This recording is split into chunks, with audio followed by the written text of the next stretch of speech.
Всем привет! В этой анимации мы спрятали для вас отсылки и пасхалки из прошлых наших историй. Давайте определим самого внимательного из вас. Пишите в комментариях под видео, какие предметы в этой истории вы нашли из наших прошлых анимаций.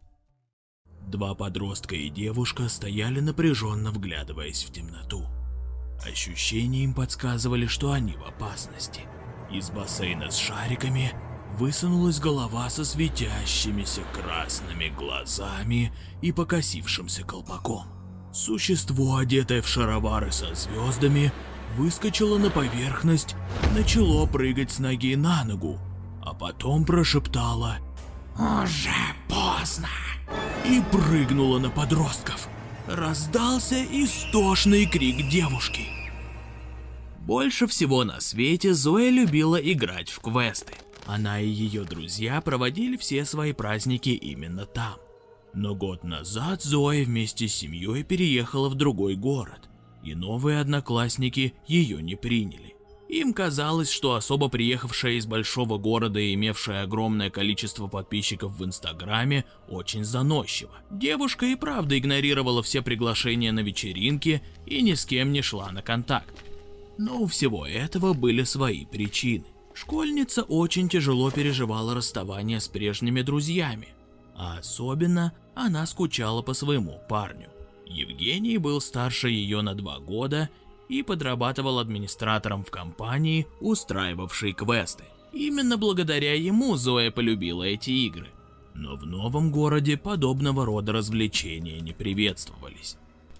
Однажды она увидела, как двое подростков раздавали листовки, на которых была реклама квеста. Красочная картинка призывала посетить приключенческую игру в гостях у Солнца и Луны. Зоя очень обрадовалась. Она спросила у школьников, много ли ребят собираются пойти, и получила ответ, что никто не хочет. Девушка была так рада возможности поиграть, что решила переступить через себя и пообщаться с ребятами. Мальчиков звали Слава и Андрей. Зоя сказала им, что листовки будут брать охотнее, если они всем начнут рассказывать, как круто проходить квесты. Но для начала нужно самим преодолеть все эти испытания, чтобы быть убедительнее. Так как рекламу все равно никто не брал, школьники махнули рукой и согласились. Игра была организована на территории бывшего торгового центра, который давно пустовал. На первом этаже была дверь из 2 створок. На одной из них была нарисована половина солнца, а на другой луна. Зоя открыла ее, и ребята оказались в маленькой прихожей с еще одной дверцей. Голос в динамике сообщил им, что теперь из этой комнаты они выберутся, только выполнив все задания. Мальчики испугались и попытались выйти, но двери были надежно заперты. Поскольку других вариантов не было, Зоя и ее новые друзья вошли в первую комнату. Там было светло и ярко, а на полу были раскиданы игрушки. Выход был с противоположной стороны, и над ним зажегся обратный отсчет. Голос сообщил, что у участников есть ровно минута, чтобы навести порядок, а иначе выключится свет. «И если он погаснет, что тогда?» – спросил Слава, но все остальные уже приступили к выполнению поставленной задачи. Они собирали игрушки и расставляли их по полкам, складывали пирамидки и строили башню из больших кубиков. Когда задание было выполнено, до его окончания оставалось ровно 10 секунд. Неожиданно откуда-то сверху на пол упала большая фигура. На полу лежало существо, похожее на человека, только в смешном золотистом наряде, а вместо головы у него было солнце.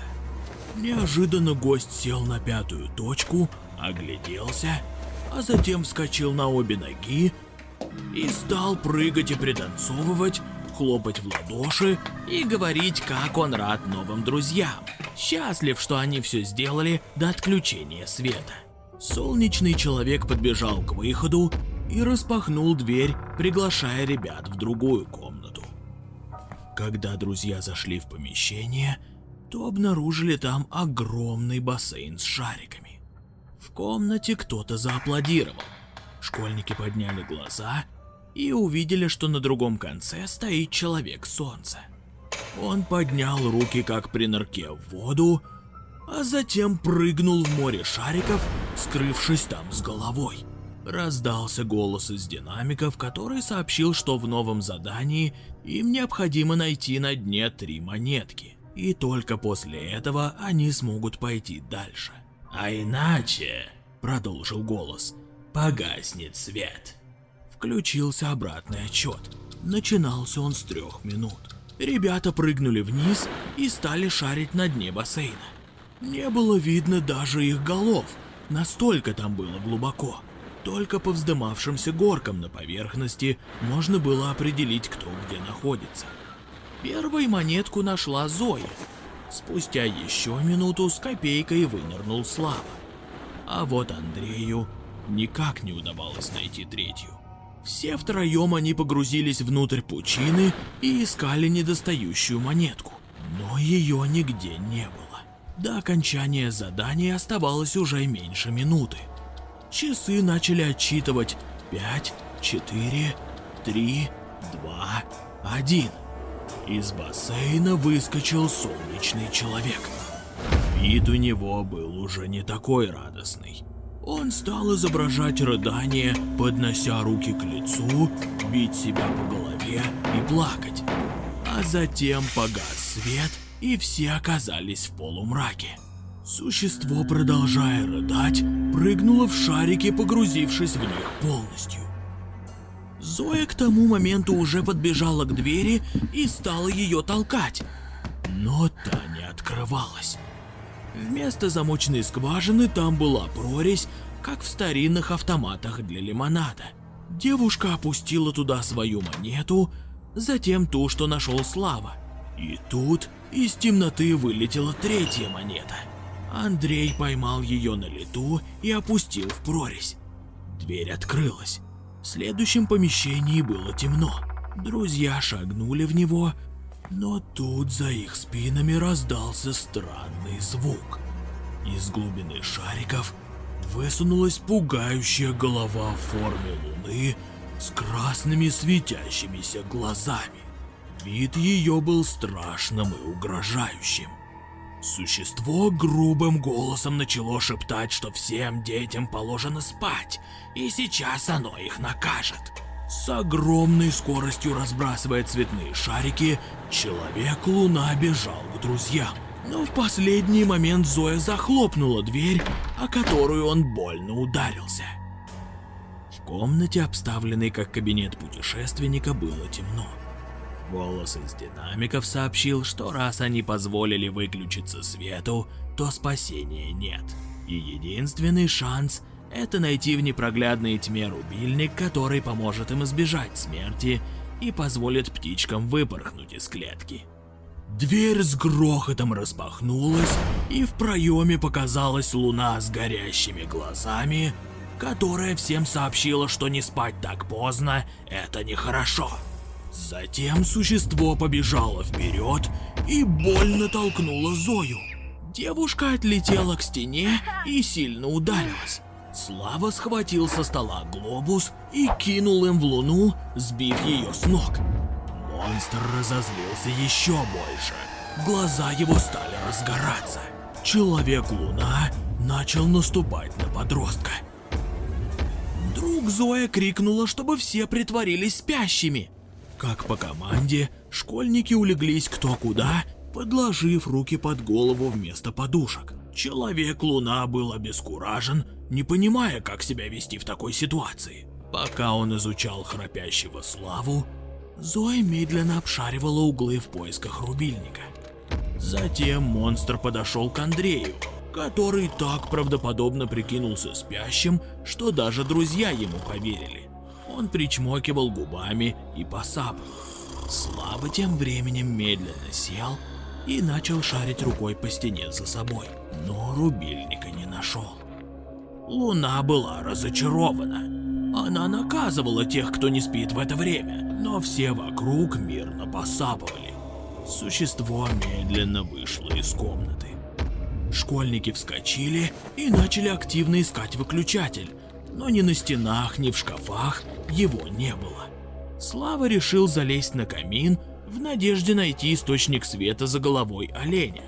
Но неожиданно уронил подсвечник, который с грохотом упал на пол. В ту же секунду дверь распахнулась. В комнату вбежала Луна. Она вцепилась в ногу подростка и пыталась его оттуда стащить. Но мальчик держался за рога оленя и громко кричал. Зоя огляделась и вдруг увидела клетку, внутри которой сидел игрушечный попугай. Она вспомнила, как в задании говорилось, что птички должны выбраться из клетки, и поняла, что это была подсказка. Девушка побежала вперед к искусственной птице. Голова оленя, в которую вцепился школьник, грохнулась на пол вместе с ним. Но Слава не растерялся.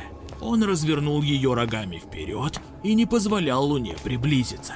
Андрей подбежал к подруге и согнулся, подставляя ей свои плечи. Девушка встала на них и потянулась к клетке. Луна, увидев, что школьники что-то затеяли, подпрыгивая, побежала к ним и на полном ходу сбила Андрея. Он грохнулся на спину, но Зоя успела вцепиться в клетку, висящую почти под потолком.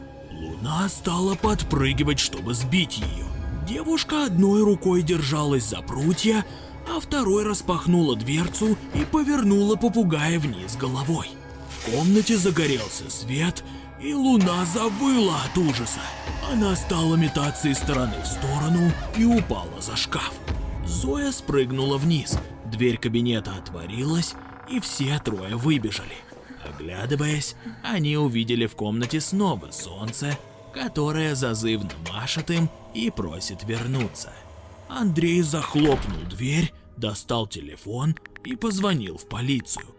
Через час вместе со стражами порядка и родителями школьники открыли ту самую дверь, в которую зашли изначально. Но вместо комнаты с квестом там был пустой склад и ничего, что напоминало бы о солнце и луне.